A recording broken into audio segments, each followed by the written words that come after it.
So yo guys, welcome to my new vlog and सबैलाई नमस्ते।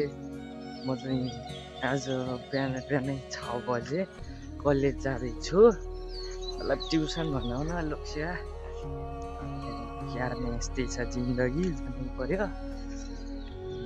लाएर टक्क अब अहिले गएर क्लासमा अहिले 10 बजेतिर आएर खानासाना बनाएर राख्नुपर्छ। नो स्टुडेन्ट लाइफ गाह्रो छ जस्तो जिन्दगी। अहिले चाहिँ टक्क जाने हो। हालत गाइस हालत कस्तो छ हालत।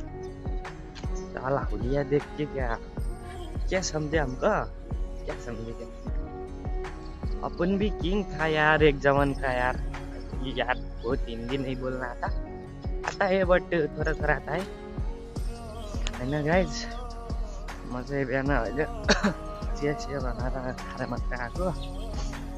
चिया बनाएँ अनि त्यसपछि आएँ। त्यस्तै हो एक्लै छु नि त, त्यही भएर त्यति मन पर्दैन अहिले नास्ता बनाउने। अब एक्लै भएको बेला के मन लाग्थ्यो र यार। हुन त 6 बजे पुग्नु पर्ने छ, यहाँ त 5 बजे 5:30 भएर उठा गयो। लगभग ठिकै छ। मेरो कलेज डाइरेक्टली जेनितो जैनिक छैन कलेज हो, हल्का टाढै छ। टक्क कति बेला पुग्ने थाहा छैन। अब यतातिर त कोही हुन्न नि त, अब भयो नि गइसकेको छ। अब मैले त ढिलो गरेँ त्यही भएर म त अब कति बेला पुग्ने थाहा छैन। अनि हल्का घुमाउनु जस्तो लाग्यो। अब घुमाउनु त हुन्थ्यो कि कपालै छैन, कहाँबाट घुमाउनु। हात दुख्यो। हजुर भ्यू हेर्न सक्नुहुन्छ पछाडि गए हालत। बिहानै पानी परेर हेर्नुहोस्, पानी परेर भ्यू कस्तो भइरहेछ यता। केको भ्यू चाहिँ बस्तिरहेको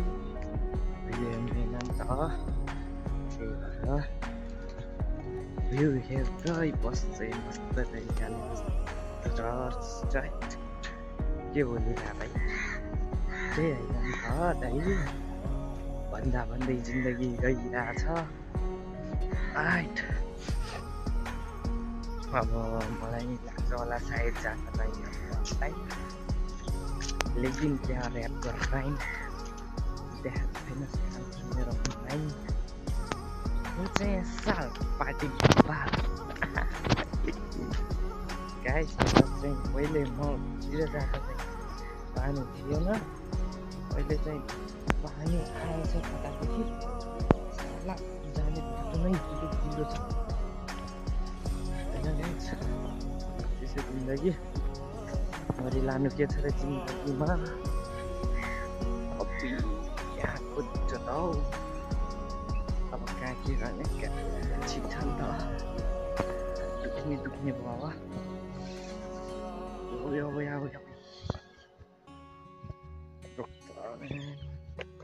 त्यसले नि गर्नसम्म गरेछ भाइ। अब हल्का मजा आयो नि त। टक्क पारेर कति बेला पुग्ने हो कलेजमा। ढिलो भयो मलाई। अब माछा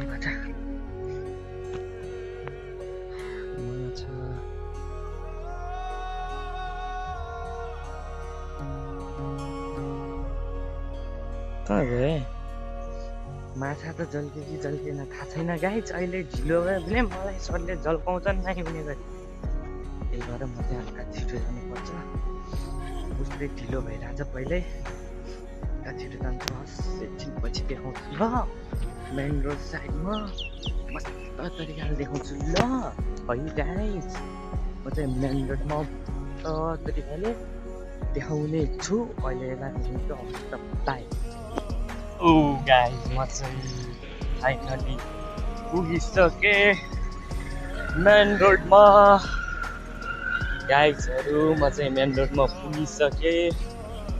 सिनको जङ्गल किन भनेको त क्यामेराको फ्ल्यास बढेको रहेछ, त्यही भएर अलिक कालो कालो देखाइरहेको थियो। फ्ल्यास बलेपछि त हल्का अब कालो देखाउने त हो त नि, छैन पर यार कम्ता झुकिन्छु त म गाइस होइन। म चाहिँ अब फाइनली एकछिनमा जेनित पुग्न लागेको छु। माहौल तर्लो हुँदै गइरहेछ। अझै जल्दी जल्दी पुगेंगा, जल्दी पुग के हम पढ़ेंगे। अपना स्टाइल दिखाने का रे ब्रो, नहीं दिखाने का तो पैसा होएगा रे, जाएगा पता तरीका ले। ऐसा ही है ना जिंदगी में, थोड़ा थोड़ा सा करना पड़ता है संघर्ष, उसके बाद तो वैसा ही हो जाएगा ना। वेबसाइट में लिंक दे दूंगा रे ब्रो, सब लोग सब्सक्राइब कर देना रे। बोलना था बट अब नहीं बोलूँगा। हम नेपाली बोलता है नहीं, अब वो नेपाली बोल्नु बडो आज हात चाहिँ लास्टै दुख्छ गाइज।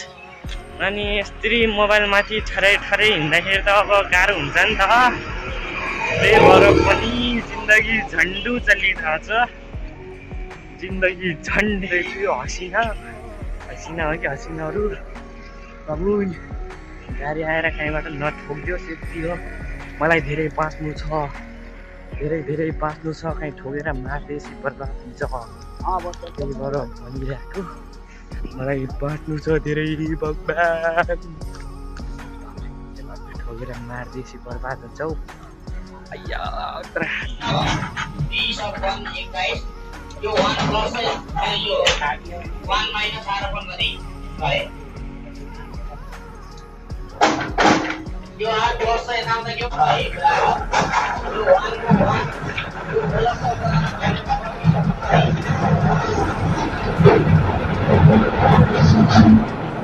गाइस हाम्रो क्लास चाहिँ सक्यो किन मात्र न्यौ पनि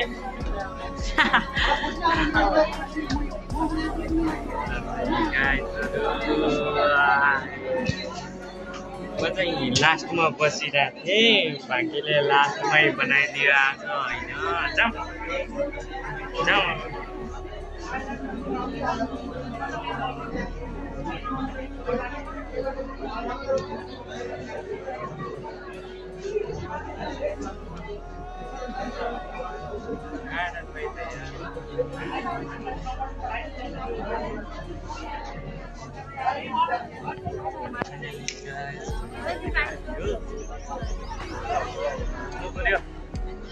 माहौल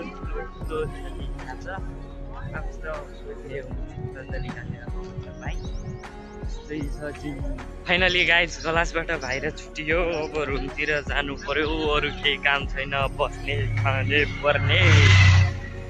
आमालाई पर्दिने नत्र सुत्दिने बाल छैन गरे अझ जागिर त खानु पर्यो, त्यसरी लाग्नु पर्नुपर्छ। यो केटाहरू होइन, केटाहरू केटीहरू जे भए नि बाल छैन। फाइनली गाइस ट्युसन सकेर रुमतिर आइयो, खाना बनाएर खानु पर्यो। आजको भ्लग यतिमै सक्छु। एन्ड सबलाई नयाँ